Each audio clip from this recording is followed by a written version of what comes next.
You ask Tiger to solve. This deals with linear equations with one unknown. The final result is z equals 129/20. Let's solve it step by step. Swap sides. Isolate the z.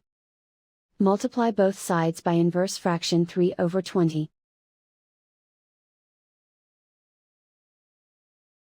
Group like terms. Multiply the coefficients. Simplify the fraction. Multiply the fractions.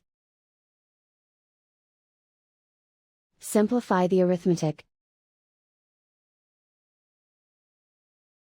And so the final result is z equals 129/20.